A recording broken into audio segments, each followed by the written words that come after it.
Alvear presidente. Ascenso del fascismo en Italia. Firpo Dempsey, la pelea del siglo. Boca Juniors se consagra en Europa. Gardel triunfa en París. Lindbergh cruza el Atlántico.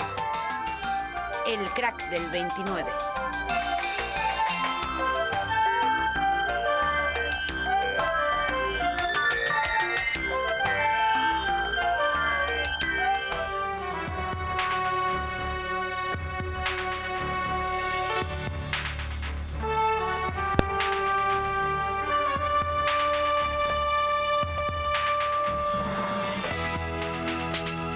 El 14 de agosto de 1920 se inauguraron en Amberes los 7º Juegos Olímpicos, los primeros después de la Primera Guerra Mundial. El barro de las trincheras aún estaba fresco. Los países vencidos no fueron invitados y los vencedores enviaron equipos reducidos.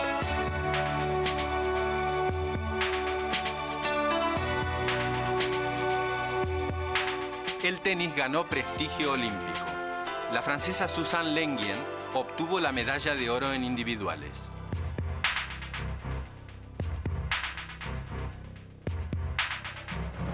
El norteamericano Frank Lumbs ganó la carrera de 400 metros valla.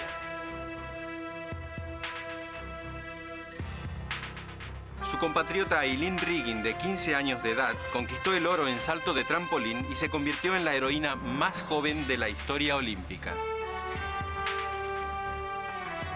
El 5 de julio de 1924 se inauguraron en París los 7º Juegos Olímpicos. Estos Juegos pasaron a la historia como los Juegos de Nurmi. Paavo Nurmi, mítico corredor finlandés, venció en las carreras de 1500 y 5000 metros y de 10 kilómetros campo traviesa en individual y en equipo. Además, ganó otra medalla de oro con su equipo en la carrera de 3000 metros.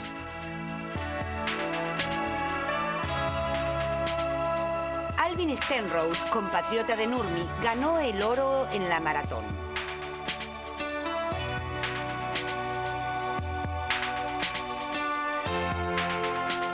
El equipo femenino de Estados Unidos ganó medallas de oro en tenis, natación y salto de trampolín.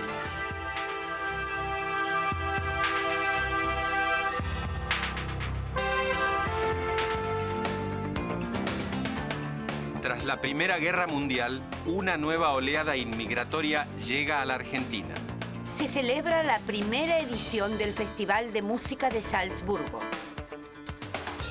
Adolf Hitler se convierte en presidente del Partido Nacional Socialista Alemán. Sintiéndose marginadas de los Juegos Olímpicos, las mujeres organizan en Montecarlo su propia competición.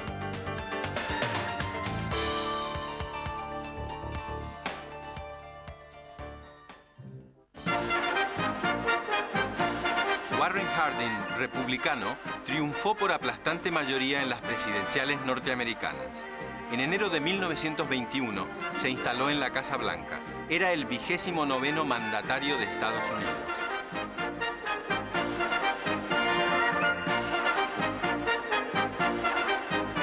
Su oferta electoral había sido Back to Normalcy, vuelta a la normalidad.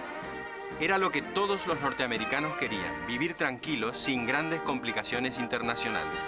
El rechazo del Tratado de Versalles de 1919 y de la Sociedad de las Naciones formó parte de la oferta republicana. Para Harding, lo principal era revitalizar la economía. Reducir los impuestos y proteger la industria nacional era lo prioritario. La aplicación de estas medidas se tradujo en una mayor prosperidad económica. Los norteamericanos ganaban más, compraban más y, por supuesto, eran felices.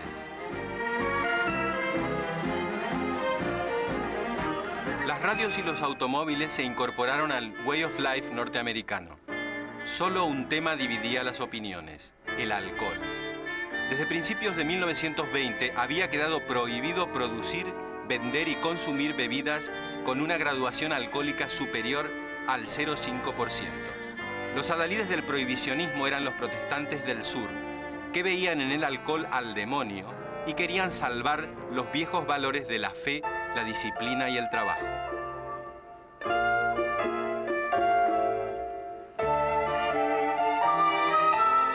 Pero ya se sabe, lo vedado, deseado. Beber en los speakeasies, los bares ilegales, se volvió una moda. Afortunadamente nació el cóctel, aunque más no sea para disimular la mala calidad del alcohol elaborado en las destilerías clandestinas. El contrabando de alcohol se convirtió pronto en el filón más próspero de la delincuencia. Bandas de criminales se apoderaron del control del negocio.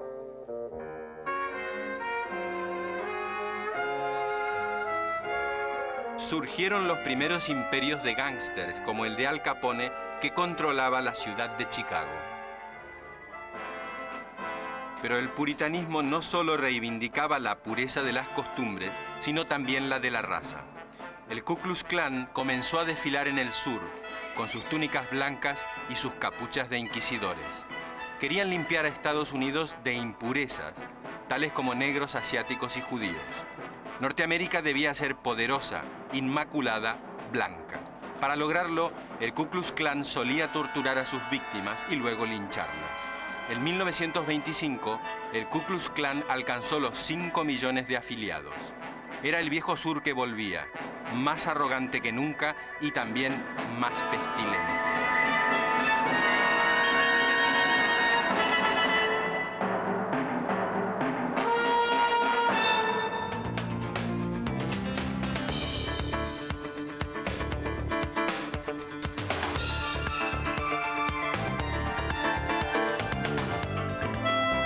En 1916 se inició el mandato de Hipólito Yrigoyen, elegido por las mayorías. En 1922, Yrigoyen traspasó el gobierno a Marcelo T. de Alvear, también vencedor en las urnas. En 1928, el voto volvió a favorecer a Yrigoyen y Alvear le cedió el gobierno. Pasarían 55 años para que un presidente electo volviese a transmitir el mando a otro presidente electo. Aunque Yrigoyen y Alvear eran radicales, ambos representaban tendencias diferentes. Don Hipólito era el representante de los llamados peludos y don Marcelo de los galeritas. Amante de la cultura, la elegancia y las buenas costumbres, Alvear tranquilizaba a las clases propietarias. Para mayor tranquilidad, su esposa, doña Regina Pacini, había sido cantante de ópera, y el bel canto tranquilizaba a quienes contemplaban los dramas desde el palco.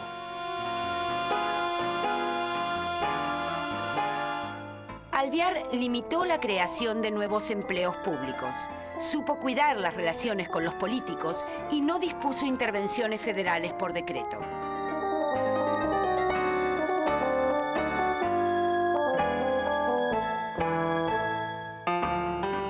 Alvear se sentía cómodo. La inflación era cero, el salario industrial básico se había más que duplicado y las relaciones entre el peso y el dólar eran apacibles.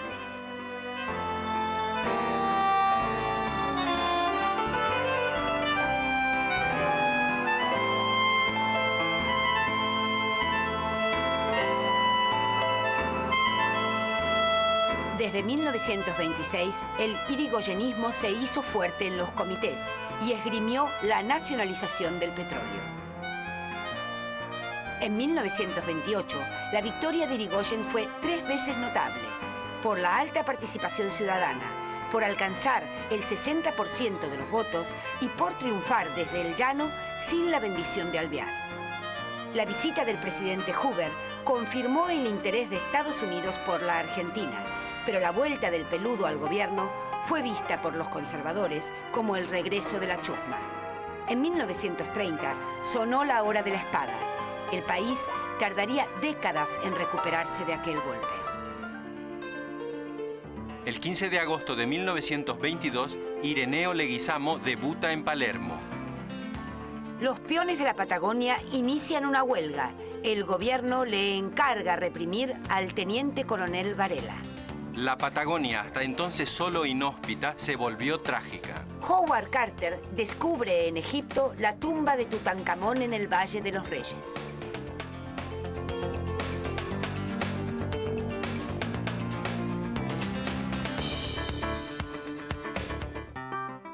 El 14 de septiembre de 1923, el argentino Ángel Firpo, campeón sudamericano de los pesos pesados, subió al ring y con él toda la Argentina a disputarle el título mundial al norteamericano Jack Dempsey.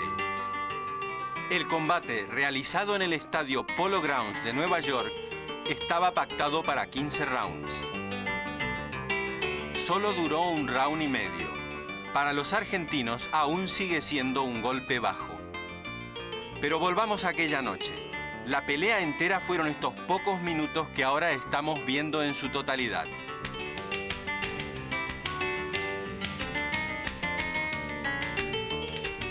En el primer asalto, Firpo, con pantaloncitos negros, fue derribado 7 veces.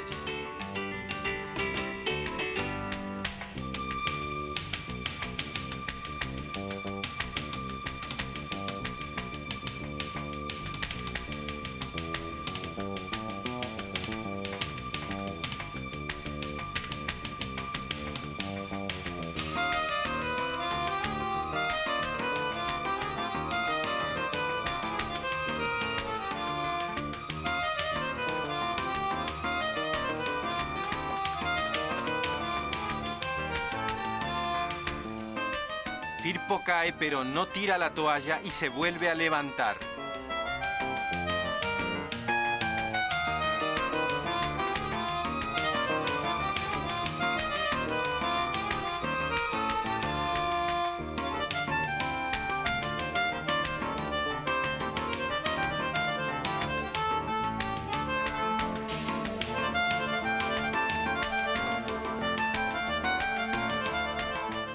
La Argentina entera está pendiente.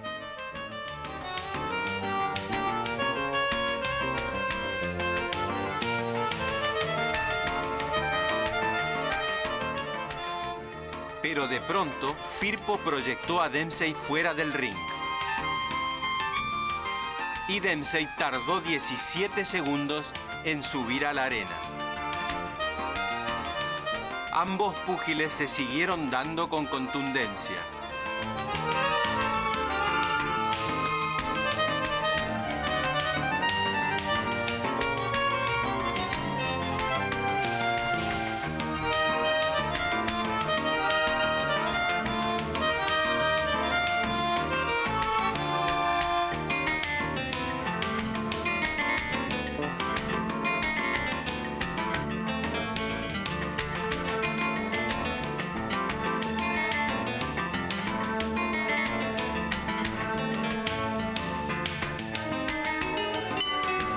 Segundo round.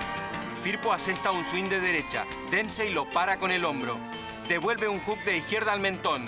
2 golpes de derecha a izquierda al cuerpo. Firpo sangra por la boca. Dempsey busca a Firpo. Lo acorrala contra las cuerdas. Lo derriba. Increíble. Firpo se levanta. Dempsey lo lleva al centro.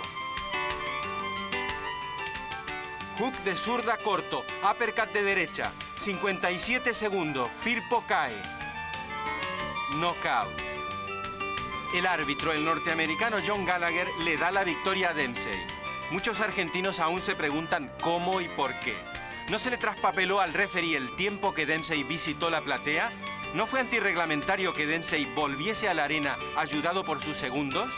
Campeón del mundo en bravura, según el propio Dempsey, el toro salvaje de las Pampas sigue de pie en la memoria de los argentinos.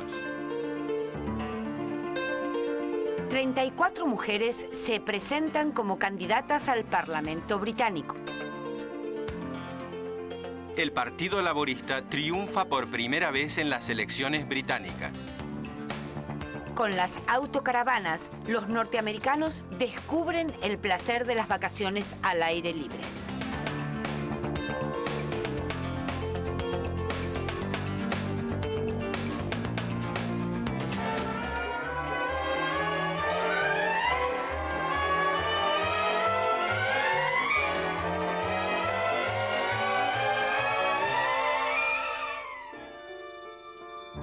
El terrible y legendario Conde Drácula fascinaba a guionistas y directores desde la brumosa Transilvania. Friedrich Wilhelm Murnau tomó la novela del irlandés Bram Stoker y en 1922 dio a luz un clásico, Nosferatu. fue el primer film de vampiros. Con esta película irrumpieron en el cine los elementos clásicos de las películas de terror.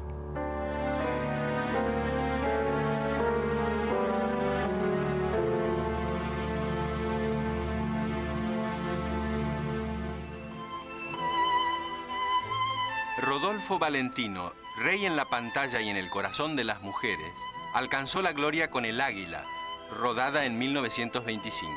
La trama de la película transcurría entre lujosos escenarios y parecía hecha a medida del galán. En el film, dos mujeres se peleaban por su amor.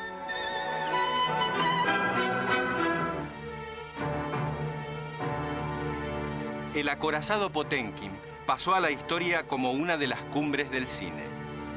Sergei Eisenstein, su director, recibió el encargo del gobierno soviético de recordar la revolución de 1905. Las escenas de masas requirieron gran cantidad de extras. El pueblo de Odessa participó con entusiasmo en la filmación de la película. Eisenstein filmó el acorazado Potemkin siguiendo la cadencia de las antiguas tragedias griegas.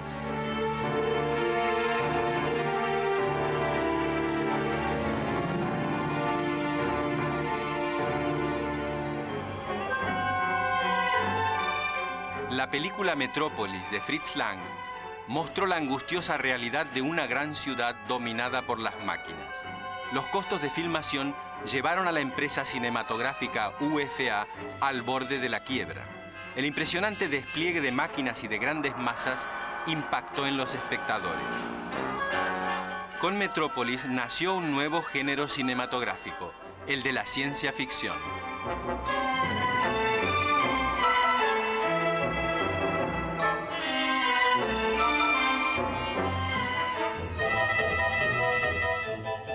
El cine aún era mudo, pero gracias a Buster Keaton ya reía.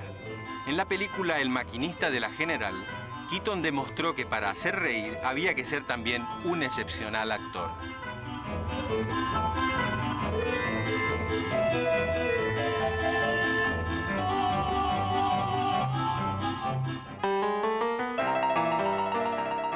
En la Argentina debutan en el cine Azucena Maizani y una tal Rosa Laura Merello, que saltaría del conventillo al corazón del público para reinar como Tita el resto del siglo. Ortega y Gasset visita Buenos Aires y advierte: argentinos a las cosas. El príncipe italiano Humberto de Saboya, simpático y elegante, llega a Buenos Aires. Onsari entra un gol directamente desde el córner. Es el primer gol olímpico de la Argentina.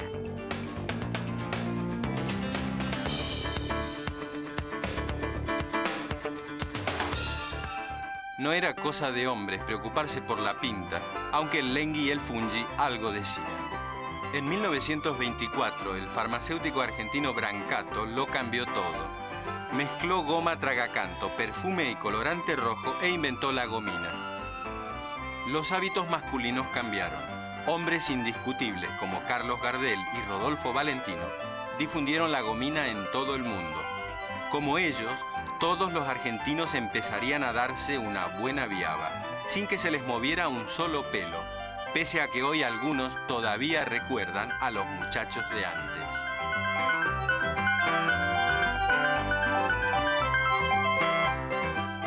Para agravar la crisis de valores, la Gillette lanzó en la Argentina la maquinita de afeitar con hojitas recambiables. Llegaron a hacerse concursos de afeitadas. Los campeones se rasuraban en menos de 30 segundos. Más de un guapo puso las barbas en remojo.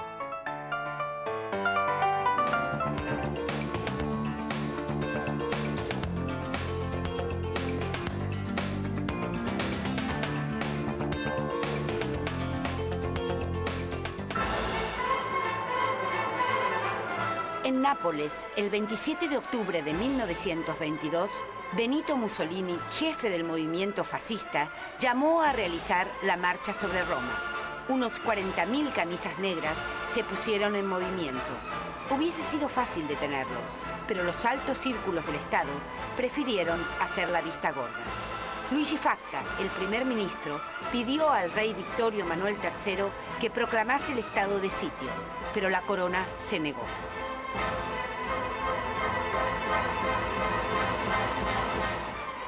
Para que nadie dudase de sus gustos, Víctor Manuel nombró a Mussolini primer ministro. El ascenso de Mussolini había comenzado en marzo de 1919, cuando fundó los Fasci de Combattimento, un movimiento paramilitar que decía ser anticapitalista y al mismo tiempo antisocialista. La crisis económica, el malestar social y las huelgas sirvieron de excusa para el auge del fascismo. Los violentos ataques de los fascistas contra la izquierda en el verano de 1920 atrajeron a un sector de las temerosas capas medias, ansiosas de orden. En pocos años, con el apoyo de la policía y el ejército, los Fasci se convirtieron en un movimiento de masas.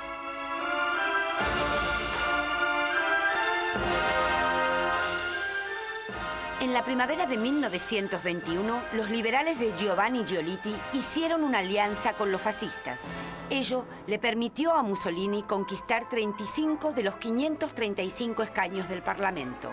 Eran pocos diputados, pero se hacían oír.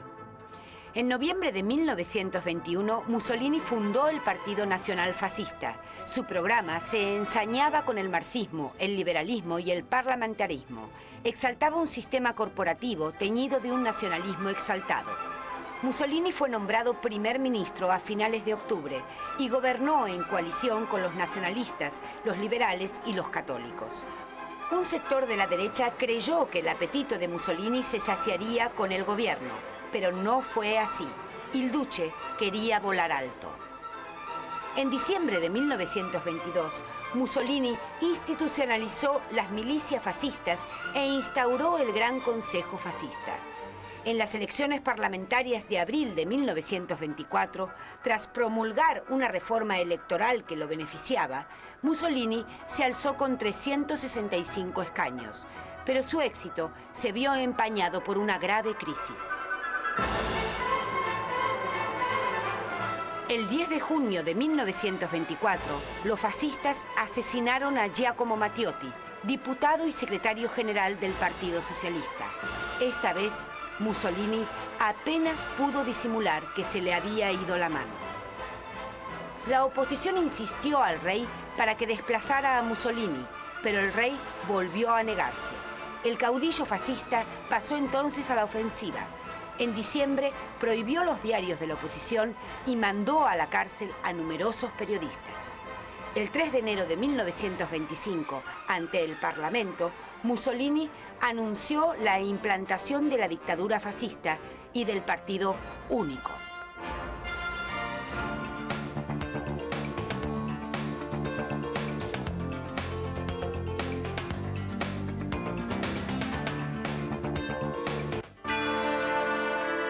El 21 de enero de 1924, Vladimir Ilich Lenin falleció en Gorki. A finales de 1917, Lenin había liderado la primera revolución socialista de la historia, pero el poder soviético tardó en consolidarse. Desde la primavera de 1918, el Consejo de Comisarios del Pueblo, primer gobierno formado por obreros, campesinos y soldados, debió enfrentar la contrarrevolución. Los llamados blancos contaban con ayuda de Gran Bretaña, Francia, Japón, Checoslovaquia y Estados Unidos. A menudo esta ayuda se tradujo en intervenciones militares directas. Los revolucionarios, sin embargo, lograron la victoria. El Ejército Rojo, fundado por Trotsky e integrado por obreros, campesinos y soldados del antiguo ejército zarista, derrotó a los contrarrevolucionarios.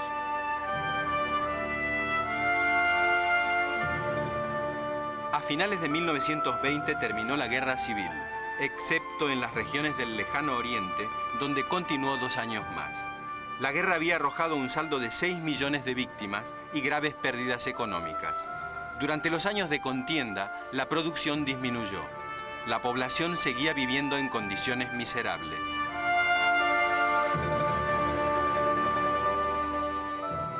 En el invierno de 1920 y 1921, el descontento por el hambre y el frío se tradujo en huelgas y manifestaciones contra el poder soviético. El 28 de febrero de 1921, los marineros de la Aurora, que en 1917 habían tomado el Palacio de Invierno zarista, se amotinaron. Lenin ordenó aplastar la rebelión, pero no pudo ignorar el descontento popular. En marzo de 1921, durante el 10º Congreso del Partido Comunista, Lenin dio un golpe de timón. Introdujo la nueva política económica. La NEP intentó combinar la iniciativa privada con la planificación socialista. Las empresas pequeñas volvieron a manos privadas, mientras se mantuvo el control estatal sobre las grandes empresas. Fueron autorizadas algunas inversiones extranjeras, pero el crecimiento económico se haría esperar. La sequía y las malas cosechas ensombrecieron el verano de 1921. La hambruna afectó a millones de personas. Solo a partir de 1923, la economía comenzó a recuperarse. Pero Lenin ya no pudo disfrutarlo. En mayo de 1922 había sufrido un ataque cardíaco. Un nuevo ataque en marzo de 1923 le provocó una parálisis parcial y le hizo perder el habla. Hasta 4 años después de su muerte, la economía no alcanzó el nivel de antes de la guerra. Grigori Zinoviev, Lev Kamenev y Joseph Stalin, una troika en la que pronto se impondría Stalin, fueron los sucesores de Lenin.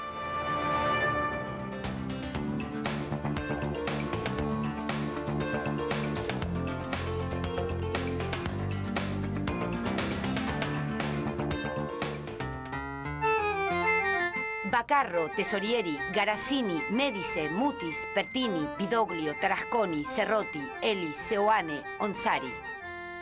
El 4 de febrero de 1925, Boca Juniors partió rumbo a Europa a bordo del Formosa. En el puerto se reunió una multitud para despedirlo. No solo la mitad más uno, sino todo el país estaba embarcado en la gira.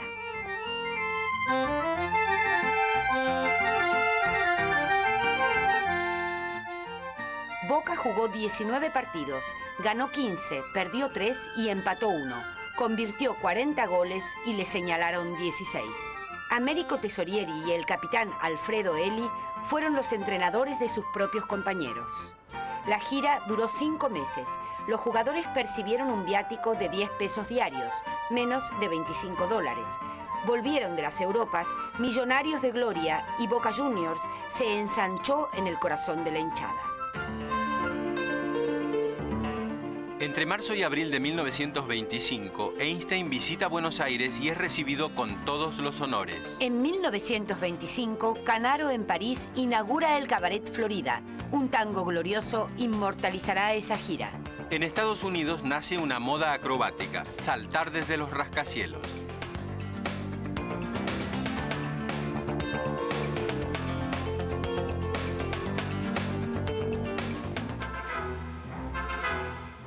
El 11 de enero de 1923, después de que Alemania se retrasase en el pago de sus indemnizaciones de guerra, soldados franceses y belgas ocuparon la cuenca del Ruhr. El gobierno alemán protestó, suspendió el pago de las reparaciones y llamó a la población del Ruhr a la resistencia pasiva.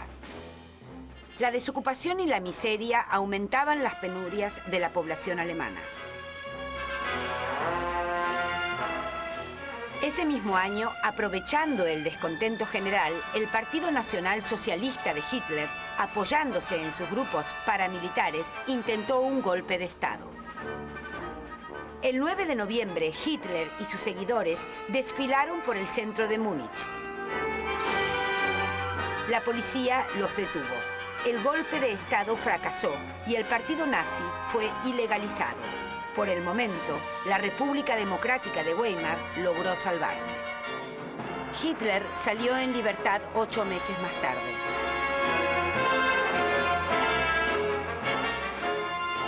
El 27 de febrero de 1925, en la cervecería Burgerbrau de Múnich, Hitler refundó el Partido Nacional Socialista, que fue legalizado. Los nazis fueron creando las diversas secciones del partido.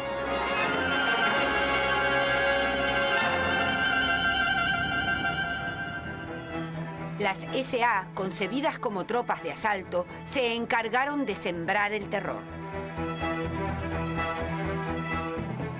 En mayo de 1928, los nazis participaron por primera vez en las elecciones. Obtuvieron solo el 2,6% de los votos. Un año más tarde, ya contarían con 48 diputados en 13 parlamentos regionales.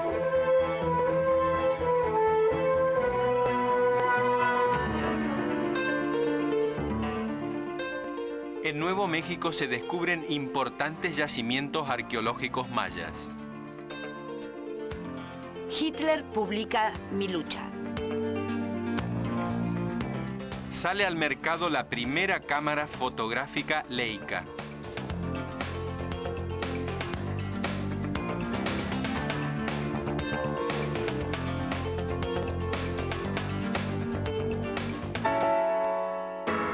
En junio de 1925, en la ciudad alemana de Mannheim, se inauguró la exposición La Nueva Objetividad, con pinturas de Alexander Canold, Otto Dix y Max Beckmann.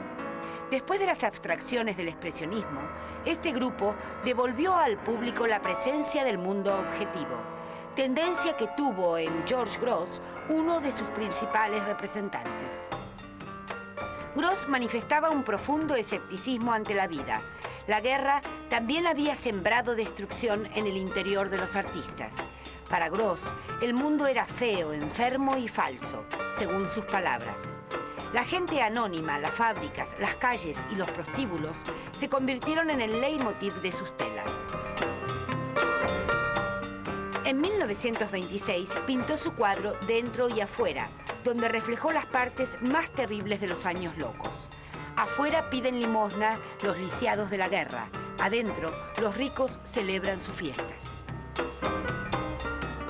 En las columnas de La Sociedad, también de 1926, Grosz denunció públicamente la doble moral de la República Democrática de Weimar, el juez sin oídos con un monóculo ciego, el periodista con una escupidera en la cabeza, el socialdemócrata que agita eufórico una banderita alemana y un capellán borrachín. Al fondo, imágenes de matanzas y edificios en llamas, o sea, lo que vendría después. En 1924, André Breton publicó en París el primer manifiesto del surrealismo. Con influencias de Freud y Marx, reivindicaba la imaginación, los sueños, el inconsciente, el automatismo de la creación y un cambio revolucionario de la sociedad. En 1925 se celebra la primera exposición surrealista. De Chirico, Klee, Otto Dix, Max Ernst, Man Ray, Joan Miró, Picasso, Salvador Dalí y Magritte se unen al movimiento. En Londres se inventan medias que no se corren y el que no corre, vuela. Reza Pahlavi es coronado Shah de Persia. 10 de febrero de 1926. Piloteado por Ramón Franco, culmina su raíz en Buenos Aires el hidroavión Plus Ultra.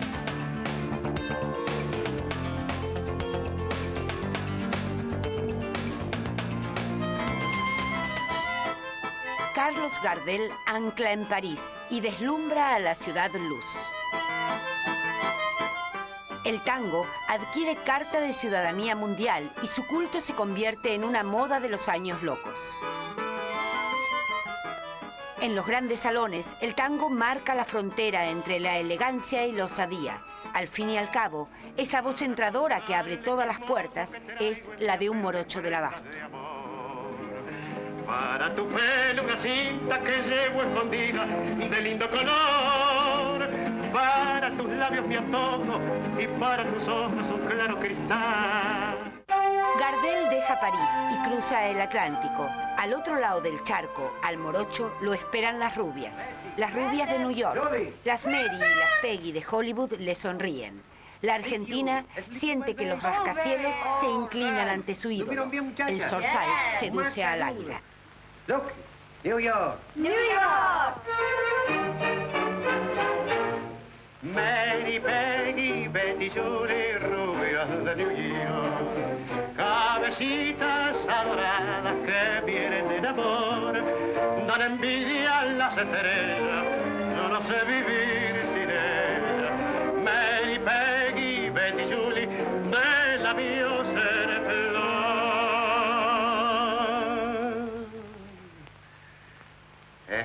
cristal, la risa local de Judy es como el cantar de un manantial. Turba mi soñar el dulce hechizo de Peggy, un mirar azul.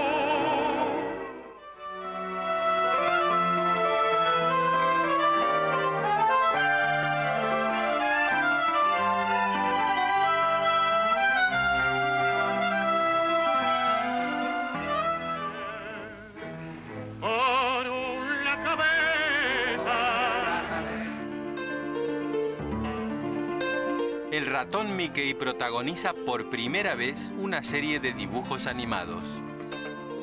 El descubrimiento de las minas de Johannesburgo desata la fiebre del diamante en Sudáfrica.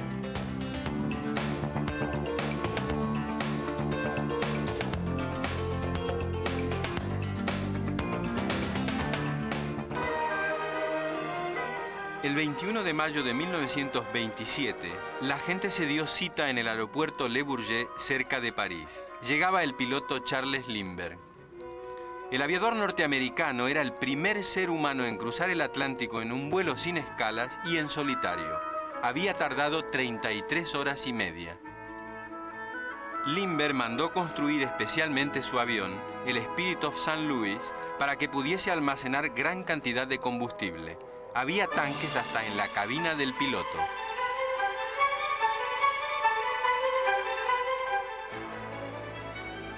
En mar abierto, Lindbergh se encontró con un frente de tormentas de nieve.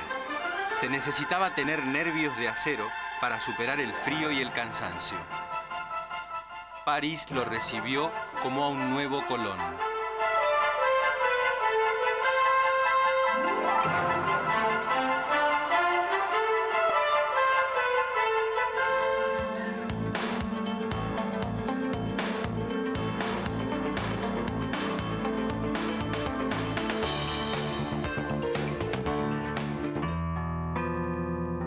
Andalucía fue fuente de inspiración para los escritores de la generación del 27. Les unía la pasión por las formas poéticas populares y al mismo tiempo por la estética más vanguardista. Federico García Lorca fue uno de los grandes voces de esta generación. Su romancero gitano resonó en toda España y América Latina. Los temas gitanos, tratados con una gran sensibilidad, dieron fuerza a sus imágenes poéticas. Otro gran poeta de la generación fue Rafael Alberti, también andaluz. En 1925 obtuvo el Premio Nacional de Literatura. Su libro, El poeta en la calle, asombró por su delicadeza expresiva y su preocupación social. El libro anunciaba al poeta que durante la Guerra Civil recorrería el frente recitando para los soldados de la República. Rafael Alberti también incursionó en el cine, actuando en una película filmada por el cineasta Jiménez Caballero. Otros integrantes de la generación del 27 fueron Gerardo Diego, Dámaso Alonso, Vicente Alexandre, que ganaría el Nobel en 1977, Jorge Guillén y los novelistas Max Au y Rosa Chazelle. Entre tanto, Erich María Remarque escribió Sin novedad en el frente. La novela fue un éxito mundial. Su descripción descarnada de la guerra convirtió al libro en bandera del pacifismo. La literatura de habla inglesa vivió un momento de esplendor. En 1922, James Joyce publicó El Ulises. Su plasmación literaria del flujo de la conciencia revolucionó la técnica narrativa. En los años 20 también se destacaron obras como El Gran Gatsby de Francis Scott Fitzgerald y Manhattan Transfer de John Dos Passos. También ganaron altura escritores como William Faulkner y Ernest Hemingway. En la Argentina, en una etapa de esplendor para las letras, Boedo y Florida amagan un enfrentamiento entre la ética y la estética, pero Roberto Arlt demostrará en 1926 que la literatura argentina ya es un juguete rabioso, y en 1929 lo ratificará con Los Siete Locos. El joven Jorge Luis Borges publica en 1923 Fervor de Buenos Aires, su primer libro. Conrado Nale Roxlo también se estrena en 1923 con El Grillo, su primer libro de poemas. En 1924, Benito Lynch saca a luz El Inglés de los Huesos. En 1926, Ricardo Guiraldes se despide de Don Segundo Sombra, como quien se desangra. Con Los Desterrados, Horacio Quiroga se revela en 1925 como uno de los grandes narradores de América. Alberto Vacarezza se encargará de levantar el telón y recordarle al país que tu cuna fue un conventillo.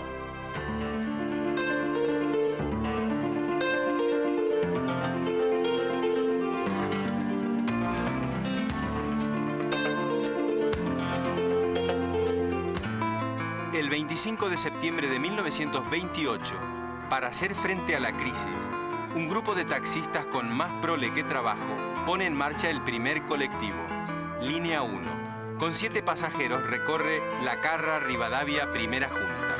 El boleto 20 centavos, 10 más que el tranvía. Buenos Aires ya contaba con tren subterráneo que en 1913 había comenzado a circular por debajo de Avenida de Mayo y Rivadavia. En 1928, la ciudad decidió contar con un segundo subte que iría desde el Correo Central hasta Chacarita. Ir por abajo era más rápido y seguro. Sobre el asfalto ya circulaban 411.414 autos, un 4 ruedas por cada 186 porteños. El nuevo subte procuraba descongestionar la zona central de la ciudad. La primera etapa del subterráneo se construyó entre las estaciones Chacarita y Callao y demandó 1 año y medio. Cuando se comenzó el otro tramo desde el Correo Central, la obra tropezó con un obstáculo imprevisto. La municipalidad se negó a afear la calle Florida con una salida de subte. En 1931 le tocaría a Uriburu inaugurar el subte.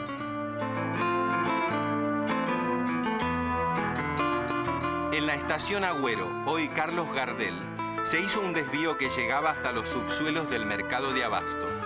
En Chacarita se acoplaba un vagón con verduras que en Agüero se desenganchaba para descargarlo en el mercado.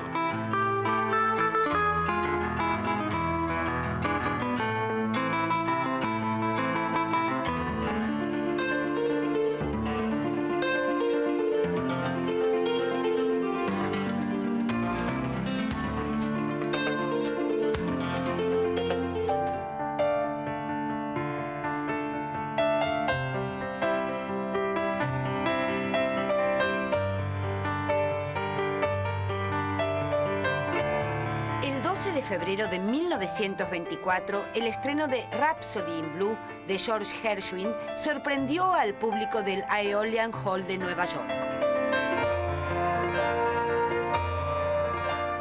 Gershwin, a los 25 años, ya era conocido como compositor de canciones, pero aspiraba a ser admitido en los círculos de la llamada música culta. Cuando recibió el encargo de escribir algo de jazz, sintió que le llegaba la oportunidad. En su Rhapsody in Blue unió elementos de jazz con formas compositivas de la música europea. Así nació el jazz sinfónico. El entusiasmo del público convirtió a Gershwin en uno de los compositores más populares del siglo. El jazz, sin romper con sus raíces negras del sur norteamericano, se estableció en Chicago. Compositores blancos incursionaron en ese nuevo universo musical. La libertad interpretativa y el margen amplio para la improvisación difundieron al jazz en todo el mundo. Entre los grandes músicos de Chicago figuró pronto el trompetista Louis Armstrong. Su extraordinario talento lo convirtió en todo un modelo para muchos intérpretes.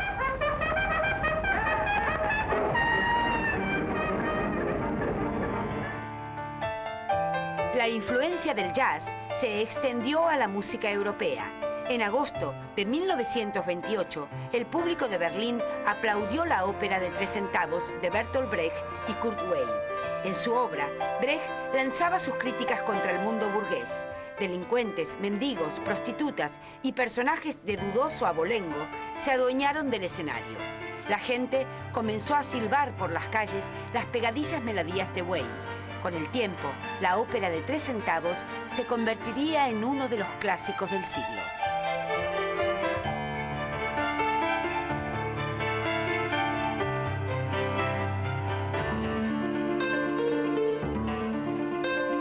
Hermann Hesse publica su novela El lobo estepario. Se establece la primera línea aérea transoceánica entre París y Buenos Aires. Se levanta en Palermo el monumento a los españoles. Se presenta en público el nuevo método anticonceptivo Oginonaus.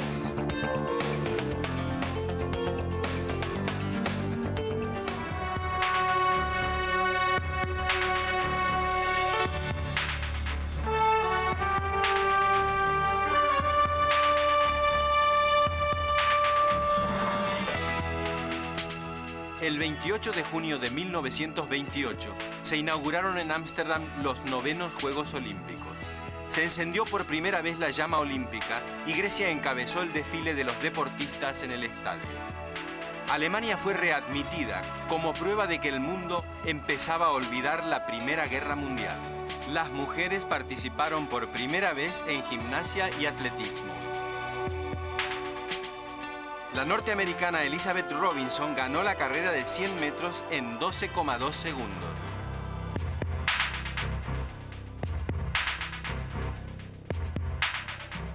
El nadador estadounidense Johnny Weissmuller ganó el oro en 100 metros libres. Poco después, de una liana y a grito pelado, encarnaría a Tarzán. El canadiense Percy Williams fue el atleta más aplaudido. Ganó la medalla de oro en las carreras de 100 y 200 metros.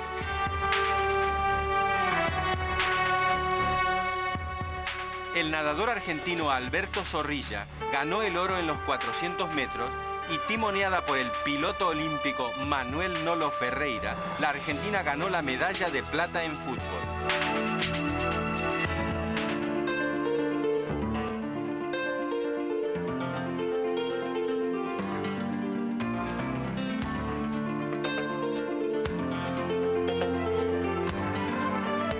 El 25 de octubre de 1929, a las 10 de la mañana, la Bolsa de Nueva York abrió sus puertas como todos los días. Una hora más tarde, sin embargo, se vio que ese día sería distinto. Tanto que aún hoy se lo recuerda como el Jueves Negro. Nadie compraba, todo el mundo vendía. Al mediodía, 12 millones de acciones ya se habían rematado, y nunca mejor dicho, a precios de liquidación. La noticia se extendió por Nueva York y una multitud histérica de pequeños ahorristas se congregó en Wall Street. Pasado el mediodía, los grandes banqueros hicieron un llamamiento a la calma. Ellos comprarían lo que otros vendían y todo volvería a ser como antes. Pero no fue así. Ni ellos compraron, ni la bolsa se salvó del abismo.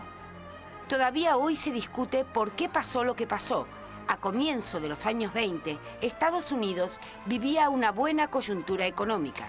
La industria de la construcción, automovilística o eléctrica, parecían rozar el cielo. Jugar a la bolsa se convirtió en un deporte de masas. A partir de 1927, las acciones se cotizaban tan alto que nadie prestó atención a la evolución real del mercado.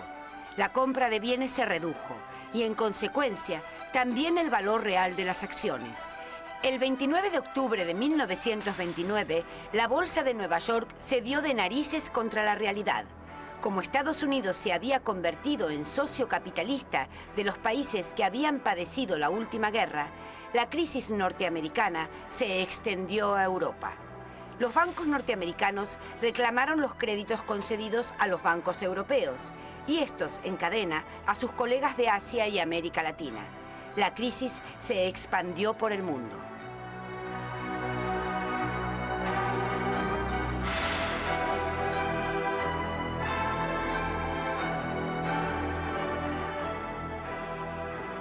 Más de 30 millones de personas se quedaron sin trabajo. En Europa, la desocupación fomentó el auge de la ultraderecha. En Alemania, a paso de ganso, avanzó el nazismo.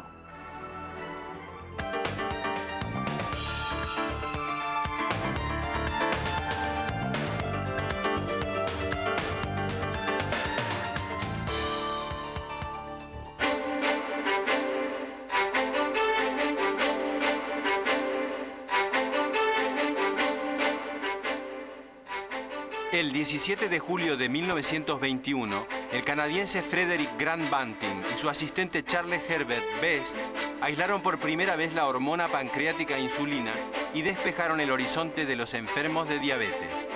Los investigadores ya habían descubierto en el siglo XIX la relación entre la diabetes y el páncreas.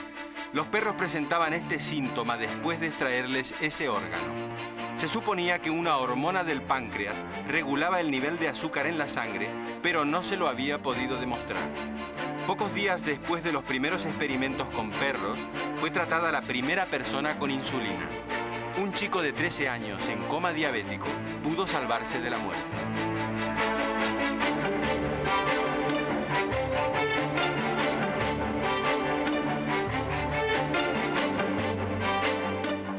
En 1922, Irigoyen creó yacimientos petrolíferos fiscales. Bajo la dirección del general Enrique Mosconi, la empresa inició un proceso de expansión en la explotación del petróleo.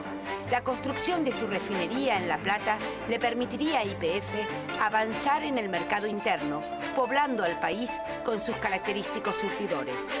Mosconi, un militar preocupado por las dependencias críticas del país, vio en YPF a un puntal de sus sueños industrializadores.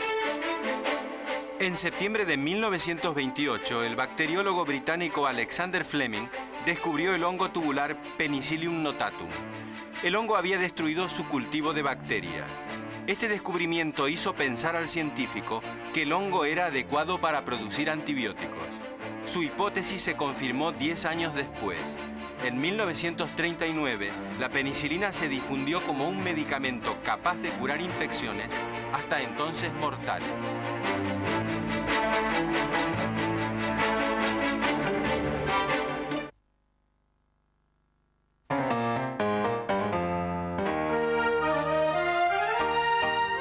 De la crisis a la tragedia de Medellín.